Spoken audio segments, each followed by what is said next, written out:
इस क्वेश्चन में यह क्वाड्रेटिक इक्वेशन दिया हुआ है, साथ ही साथ यह भी कह रहा है कि अल्फा और बीटा इस इक्वेशन का रूट है।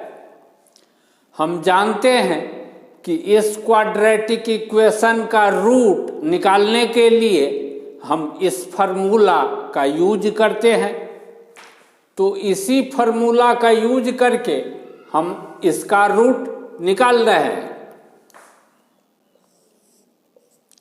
x is equal to -1 plus minus 1 का स्क्वायर 1 स्क्वायर -4ac -4 गुने 1 गुने -1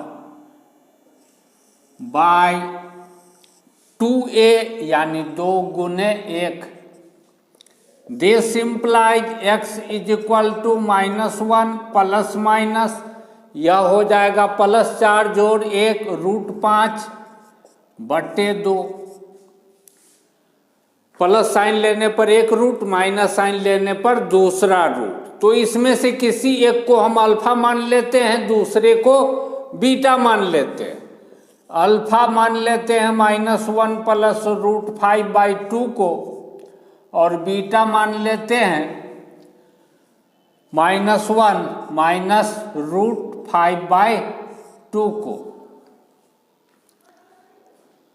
अब यह बात दिखाई पड़ रहा है कि 1 प्लस अल्फा प्लस बीटा तीनों को जोड़े, 1 को और इस रूट को और इस रूट को, तो यह 0 के बराबर हो जा रहा है।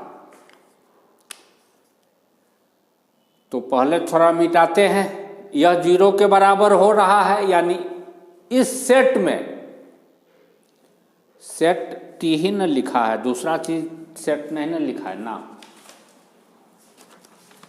नहीं सेट टी ही लिख रहा है। से क्वेश्चन में दिया हुआ है सेट टी है 1 अल्फा बीटा। तो इस सेट में जो यह 3 एलिमेंट है, तीनों एलिमेंट का सम हमको 0 आ रहा है। अब पहले थोड़ा मिटाते हैं।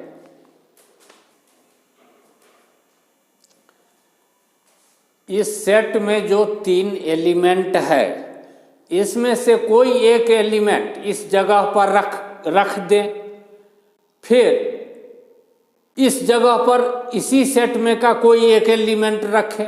जो यहाँ रख चुके हैं उसको भी यहाँ रखना अलाउ है। यानी यहाँ यदि 1 रख दिए तो यहाँ पर 1 दोबारा रख सकते हैं, यह बात अलाउ है।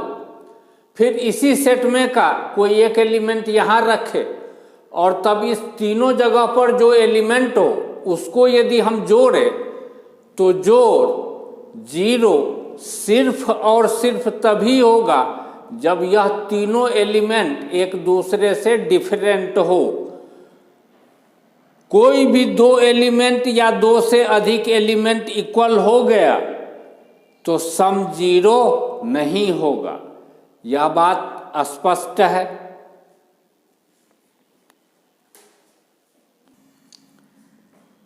लिस्ट 1 के P नंबर एंट्री में कह रहा है, पूछा जा रहा है, ऐसा मैट्रिक्स M कितना बनेगा कि प्रत्येक जगह को इसी सेट के एलिमेंट से भरा जाए, और साथ ही साथ इस रो के तीनों एलिमेंट का जोड़ 0, इस रो के तीनों एलिमेंट का जोड़ 0, इस रो के तीनों एलिमेंट का जोड़ 0, इस कॉलम के तीनों एलिमेंट का सम 0, इस कॉलम के तीनों एलिमेंट का सम 0, और इस कॉलम के भी तीनों एलिमेंट का जोड़ 0 हो। ऐसा मैट्रिक्स कितना बनेगा?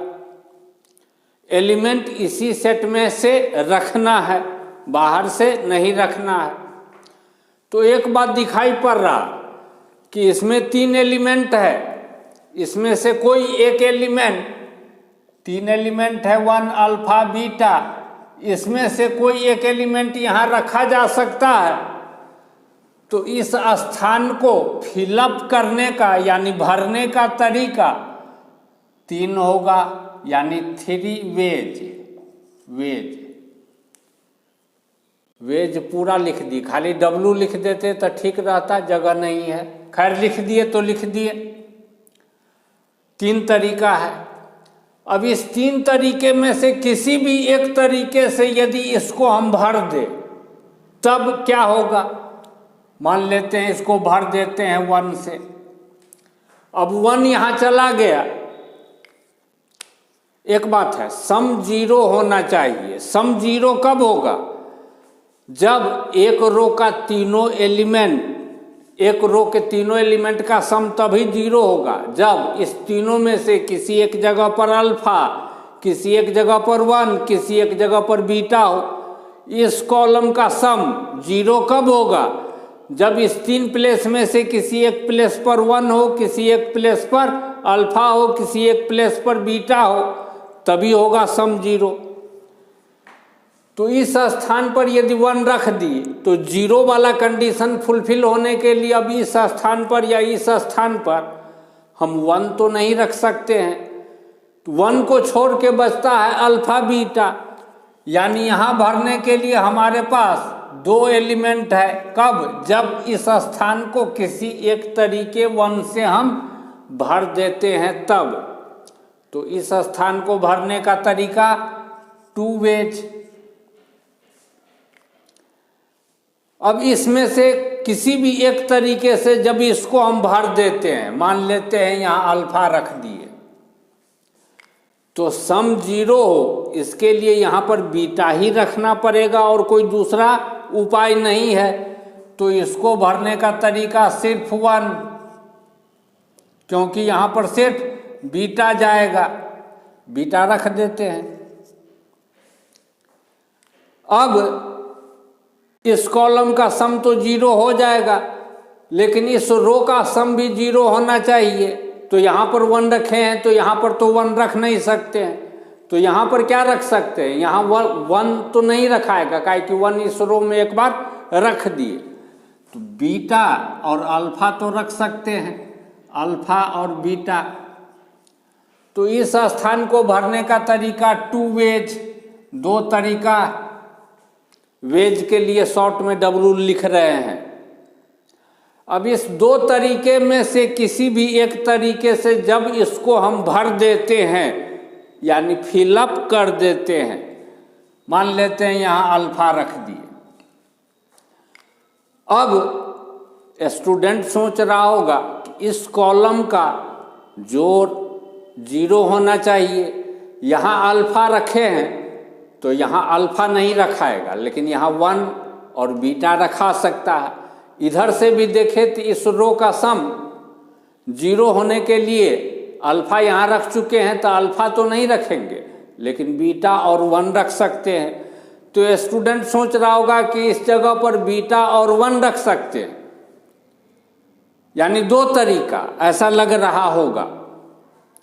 हम समझाते हैं कि 2 तरीका नहीं है, एक ही तरीका है। कैसे? इस बात को समझाते हैं। इसको हम 1 अल्फा यहाँ समझाते हैं। 1 अल्फा, अल्फा बीटा यहाँ भर चुके हैं।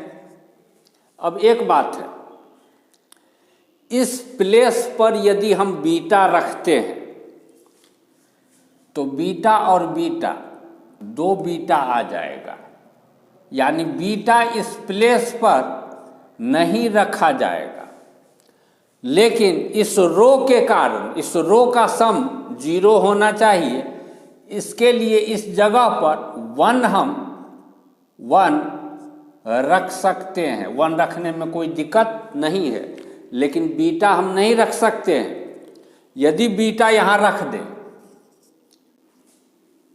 यदि यहाँ पर हम 1 लिख देते हैं तो इस कॉलम का सम 0 करने के लिए यहाँ बीटा रखना पड़ेगा, और बीटा तो यहाँ रख नहीं सकते हैं, बीटा यहाँ रख नहीं सकते हैं, तो यह प्लेस तो फिलअप नहीं होगा।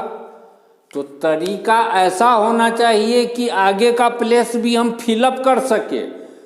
ऐसा तरीका को तरीका नहीं मानेंगे कि इसको तो हम भर दिए 1 से, लेकिन अब 1 भर देने के बाद अल्फा हो गया 1 हो गया तो बीटा यहाँ भरना पड़ेगा, और बीटा इसके कारण यहाँ नहीं भर सकते हैं तो आगे का प्लेस भर ही नहीं सके।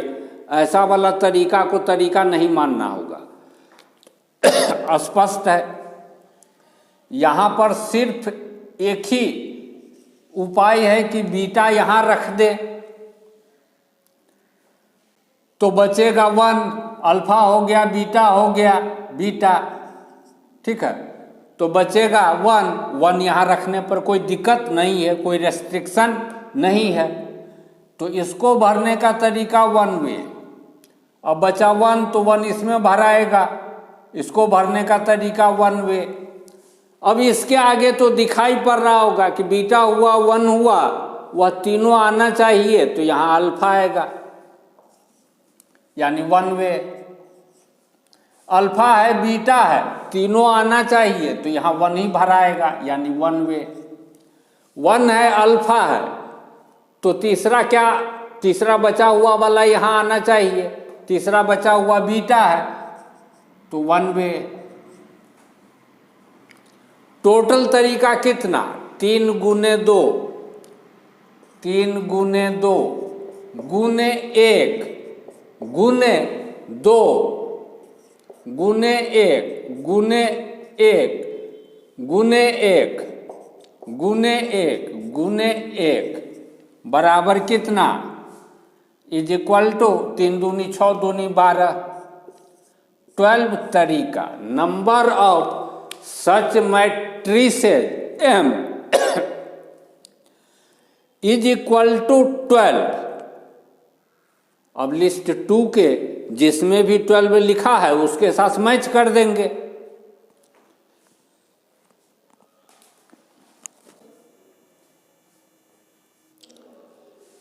साइमेट्रिक मैट्रिक्स क्या होता है, किस मैट्रिक्स को कहते हैं, एक एग्जाम्पल लिख के समझाते हैं।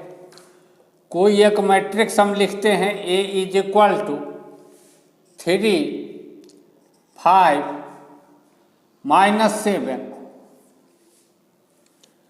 यहाँ जो एलिमेंट है वही एलिमेंट यहाँ पर 5 है तो यहाँ 5, यहाँ पर कोई भी एलिमेंट लिख सकते हैं 4, यहाँ पर कोई एलिमेंट लिख देते हैं 8।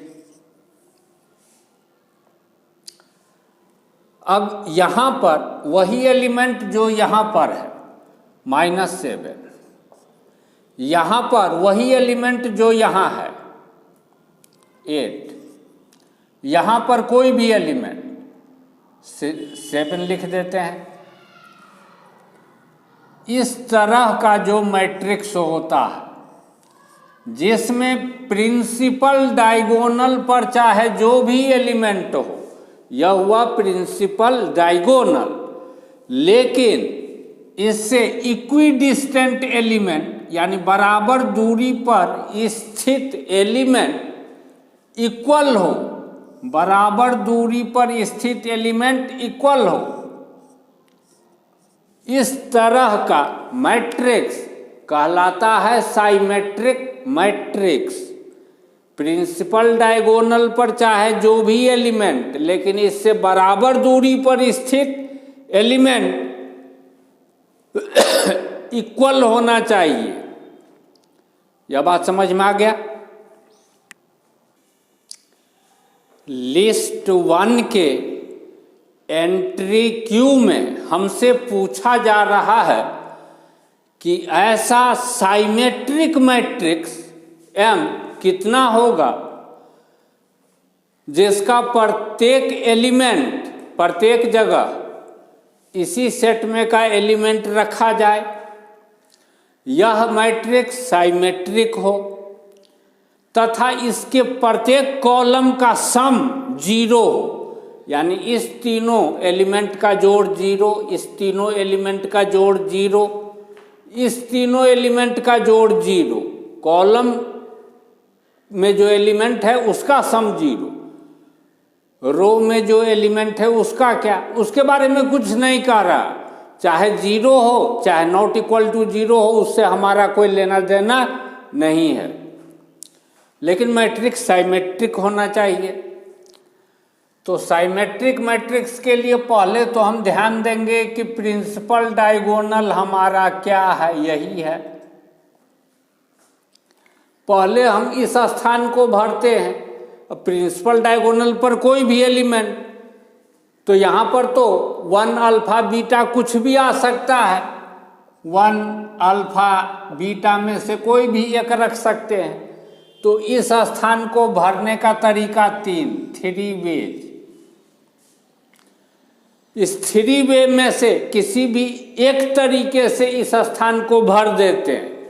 यहाँ रख देते हैं 1, यहाँ रख दिए 1।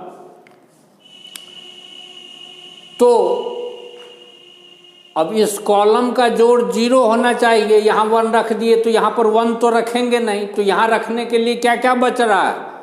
यहाँ रखने के लिए बच रहा है अल्फा और बीटा। इस अल्फा बीटा में से कोई भी एक यहाँ रख सकते हैं।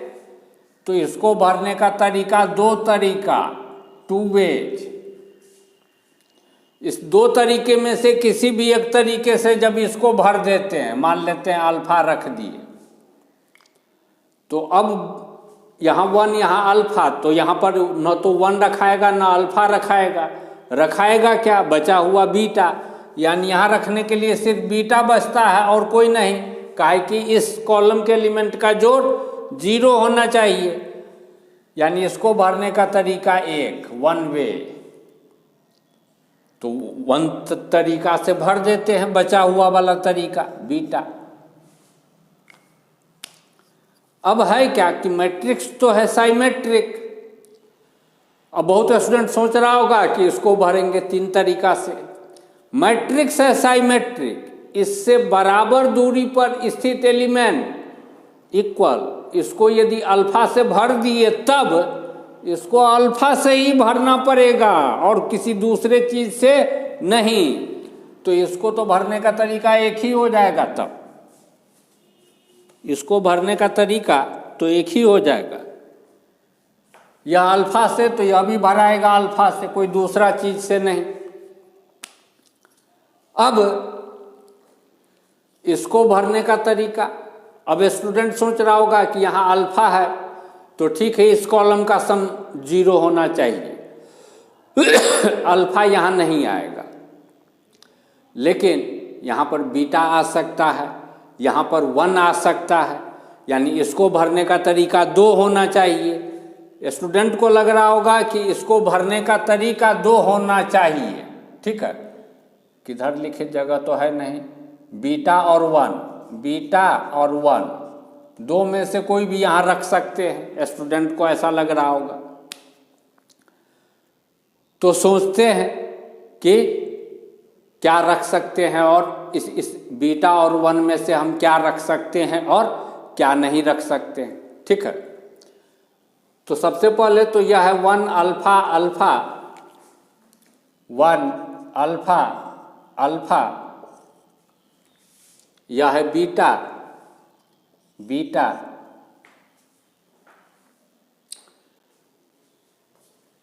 अब यहां पर लग रहा है कि बीटा और 1 2 है, 2 में से कोई भी एक रख सकते हैं, बारी बारी से रखते हैं। ठीक है, पहले रखते हैं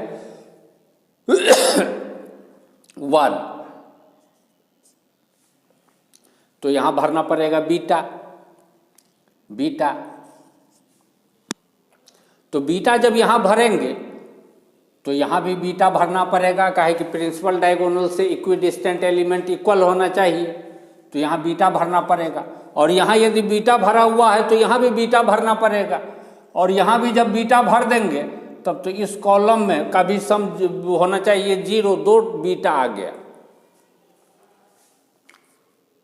1 भरेंगे तो यहाँ पर इस कॉलम का सम 0 होने के लिए यहाँ बीटा ही भरने के लिए बचता है, और बीटा यहाँ जैसे ही भरे तो यह भी बीटा और इसके कारण यह भी बीटा, गड़बड़ी उत्पन्न हो गया।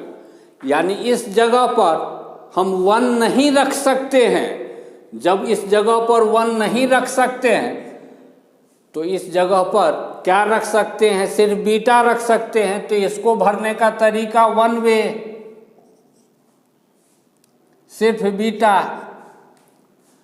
और जब बीटा रखे तो इस कॉलम का सम 0 हो, इसके लिए यहाँ रखने के लिए सिर्फ 1 बचता है और तो कुछ बचता नहीं है कि सिर्फ 1 यहाँ जा सकता है। तो इसको भरने का तरीका 1 वे 1। इस प्रिंसिपल डायगोनल के नीचे वाला सब जगह भर दिए तो इधर वाला जगह तो इसी से देख के भरा जाएगा, अपने मन से उधर से तो भर नहीं सकते। यह अल्फा तो यह अल्फा, यह बीटा तो यह बीटा, यानी भरने का तरीका और कोई दूसरा नहीं, 1 वे बीटा से भराएगा। यहाँ 1 है तो इसको 1 से ही भरना पड़ेगा, 1 यानी भरने का तरीका 1 वे। और इस कॉलम का सम 0 होना चाहिए। जब यहाँ बीटा यहाँ 1 तो यहाँ अल्फा ही रखना पड़ेगा और कोई दूसरा नहीं रख सकते हैं। तो इसको भी भरने का तरीका 1 वे अल्फा। तो यह जो 9 प्लेस है, 9 स्थान को भरने का कुल तरीका कितना हो गया, डिफरेंट तरीका 3 गुने 2 3 गुने 2 गुने 1 गुने 1 गुने 1 गुने 1 गुने 1 गुने 1 गुने 1 बराबर कितना, बराबर 6 तरीका। क्वेश्चन कंफ्यूजिंग है, यहाँ पर स्टूडेंट बीटा और 1 समझ करके 2 तरीका भर देगा, सोच लेगा और उत्तर गलती हो जाएगा। क्वेश्चन कंफ्यूज करने वाला है, उसका दिमागे नहीं जाएगा कि यहाँ पर जब बीटा भरेंगे तो इस दोनों के कारण, ठीक है, इस कॉलम में आ जाएगा। इस बात के तरफ जल्दी दिमाग नहीं जाएगा, यानी गलती होने का चांस है इस क्वेश्चन में। तो यह बात समझ में आ गया। एस्क्यू साइमेट्रिक मैट्रिक्स किसे कहते हैं? मैट्रिक्स में प्रिंसिपल डायगोनल यही वाला पोजीशन है। कोई एक मैट्रिक्स लिखते हैं, मान लेते हैं ए। प्रिंसिपल डायगोनल पर का प्रत्येक एलिमेंट 0 हो, कोई दूसरा नंबर नहीं हो, 0 लिख देते हैं, 0 0 0। प्रिंसिपल डायगोनल पर का प्रत्येक एलिमेंट 0 हो तथा इससे बराबर दूरी पर स्थित जो एलिमेंट है वह मैग्नीट्यूड में इक्वल लेकिन साइन में ओपोजिट हो। यानी यहाँ पर यदि 5 रख दे तो इसी के पहले साइन चेंज करके यहाँ लिखना पड़ेगा -5। यहाँ यदि 3 लिख दिए तो इसी का साइन चेंज करके यहाँ लिखना पड़ेगा, यानी -3। यहाँ पर कुछ भी लिख दिए 2 तो इसी का साइन चेंज करके यहाँ लिखना पड़ेगा -2। इस प्रिंसिपल डायगोनल से बराबर दूरी पर जो स्थित है, this and this, this and this, this and this, magnitude में इक्वल, साइन में ओपोजिट, ऐसे ही मैट्रिक्स को कहते हैं एस्क्यू साइमेट्रिक मैट्रिक्स। और यह मैट्रिक्स किस ऑर्डर का है? 3 टाइम्स 3 ऑर्डर, 3 गुने 3 ऑर्डर वाला, यानी ऑड ऑर्डर वाला। इस 3 से मतलब है ऑड ऑर्डर। 2 गुने 2 इवेन ऑर्डर हुआ, 3 गुने 3 ऑड ऑर्डर हुआ, 4 गुने 4 इवेन ऑर्डर वाला हुआ, 5 गुने 5 ऑड ऑर्डर वाला हुआ। किसी भी askew symmetric matrix, askew symmetric matrix चाहे एलिमेंट कुछ भी हो उसमें कहीं कहीं पर, लेकिन यदि वह askew symmetric matrix odd order का है तो उसके डिटर्मिनेंट का वैल्यू 0 होगा। यानी इस मैट्रिक्स का डिटर्मिनेंट हमसे कोई पूछेगा तो निकालने का डिटर्मिनेंट जरूरत नहीं, हम सीधे आंख बंद करके कहेंगे 0। लेकिन 2 गुने 2 ऑर्डर वाला रहेगा तब नहीं 0 कह देना, तब तो निकाल करके देखना पड़ेगा क्या आ रहा है। लेकिन ऑड ऑर्डर वाला स्क्यू साइमेट्रिक मैट्रिक्स रहे, डिटर्मिनेंट 0। यह बात समझ में आ गया।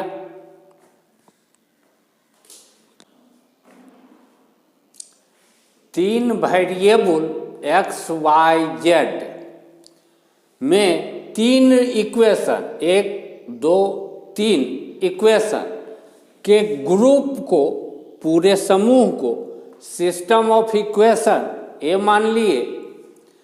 अब इसमें से एक डिटर्मिनेंट बना रहे हैं जो x, y, z का कोफिशिएंट से बन रहा है। फर्स्ट इक्वेशन में कोफिशिएंट फर्स्ट रो में, सेकेंड इक्वेशन में का कोफिशिएंट सेकेंड रो में, थर्ड इक्वेशन में का कोफिशिएंट x, y, z का थर्ड रो में। अब इसी के आधार पर यह डिटर्मिनेंट डेल्टा 1 बना रहे हैं। कैसे? इस डिटर्मिनेंट में से इस कॉलम को हटा देते हैं और इसके जगह पर यह constant number d1, d2, d3 रख दिए, बाकी दोनों कॉलम वही है। फिर डिटर्मिनेंट डेल्टा 2 बना रहे हैं। कैसे? इसमें से सेकेंड कॉलम हटा दिए, इसके जगह पर d1, d2, d3 रख दिए, बाकी पहला कॉलम और तीसरा कॉलम वही है। फिर इसमें से यह थर्ड कॉलम हटा दिए और इसके जगह पर रख दिए d1, d2, d3। यह तीसरा डिटर्मिनेंट डेल्टा 3 बनाए। यदि इस डेल्टा का वैल्यू 0 हो, इस डिटर्मिनेंट का वैल्यू 0 हो, साथ ही साथ इस तीनों डिटर्मिनेंट का भी वैल्यू 0 हो, तो इस सिस्टम ऑफ इक्वेशन का सॉल्यूशन होता है। और नंबर ऑफ सॉल्यूशन अनंत होता है, इन्फिनाइट होता है। इस रिजल्ट का यूज अगले एंट्री को चेक करने में हम करेंगे।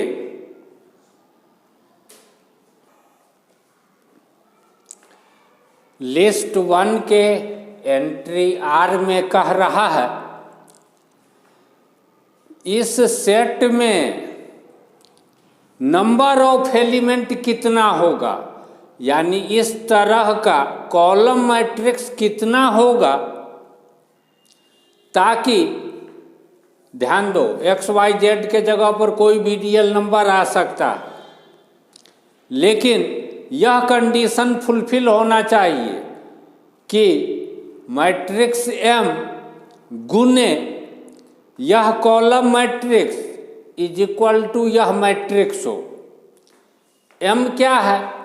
M के बारे में कह रहा है एक स्क्यू साइमेट्रिक मैट्रिक्स है। जब ये है स्क्यू साइमेट्रिक मैट्रिक्स तो यह बात तो स्पष्ट हो गया कि इस 3 जगह पर सबसे पहले तो 0 बैठा देंगे, और फिर M के बारे में कह रहा है कि इस प्रिंसिपल डायगोनल के नीचे जो यह 3 प्लेस है, इस तीनों प्लेस पर इस सेट में का एलिमेंट लिखा हुआ है।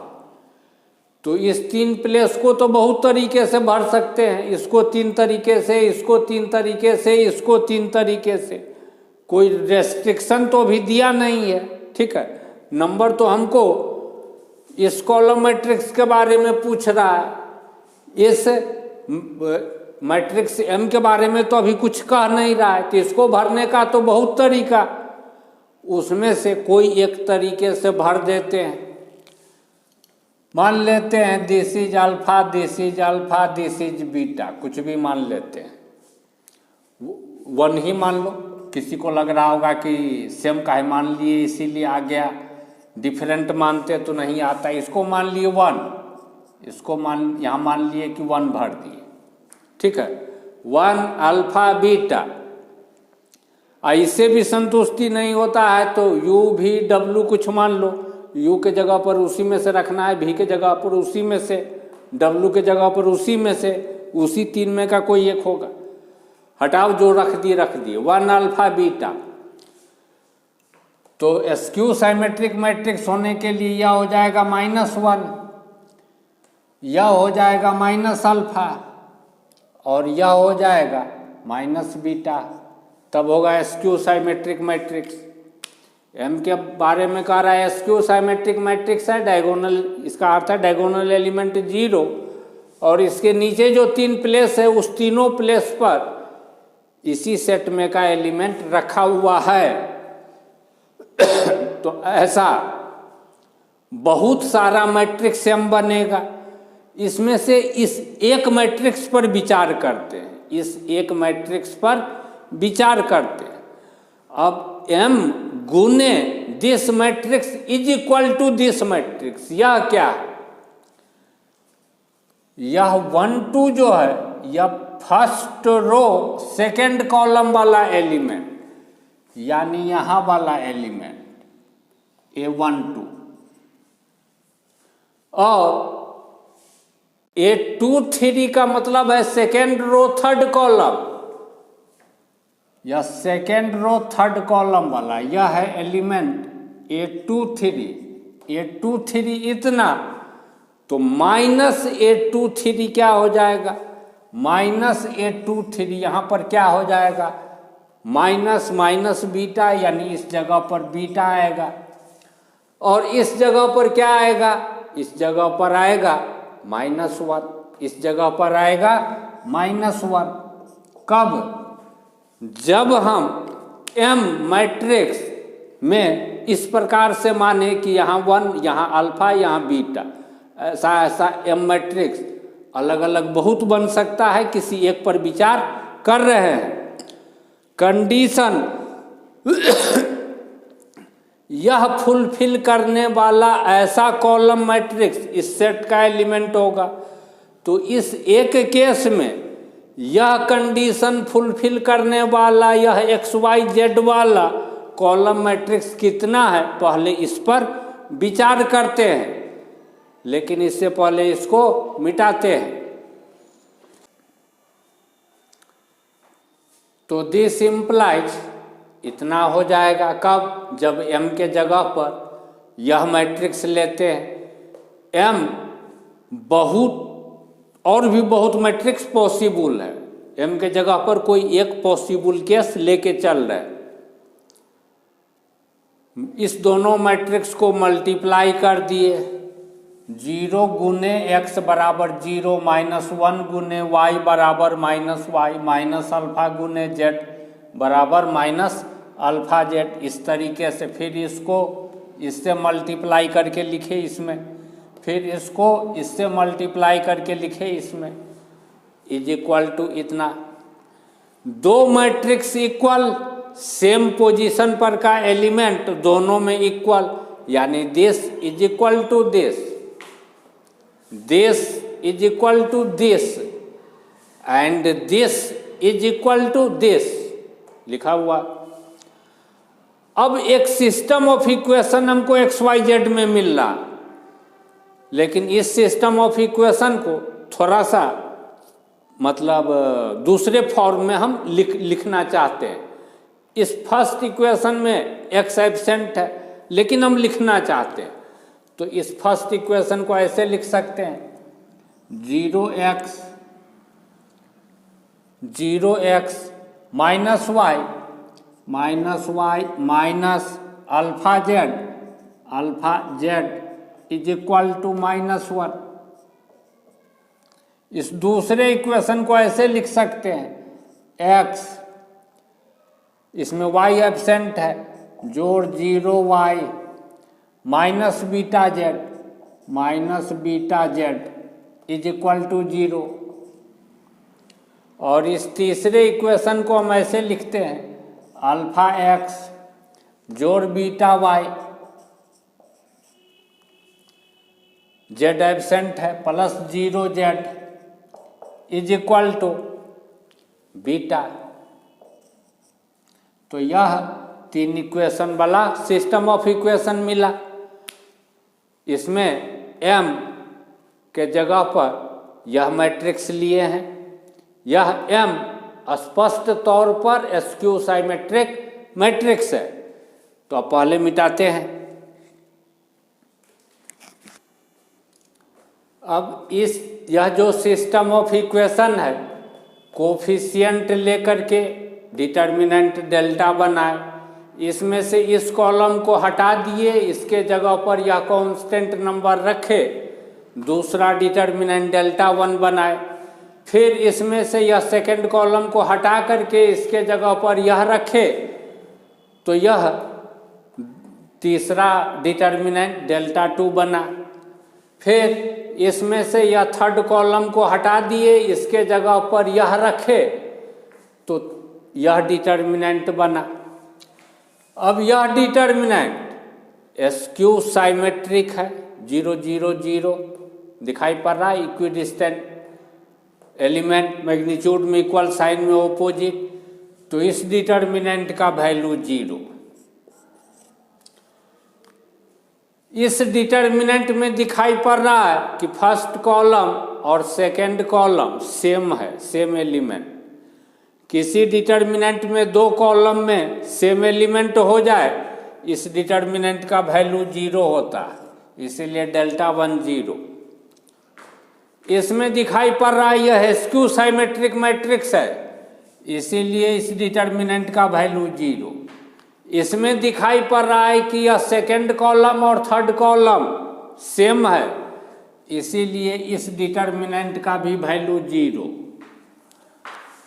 डेल्टा भी 0 एंड डेल्टा 1 0, डेल्टा 2 0, डेल्टा 3 0। इस सिस्टम ऑफ इक्वेशन का अनंत solution, infinite number of solution, यानी इस तरह का जो कॉलम मैट्रिक्स वाला सेट था, उसमें कितना एलिमेंट, इस तरह का कितना मैट्रिक्स, इन्फिनाइट मैट्रिक्स। तो कहने का मतलब है ऑप्शन ए बी, जो लिस्ट 1 के एंट्री आर में जो हमको मैच करना है, किससे मैच करेंगे, इन्फिनाइटली मेनी से।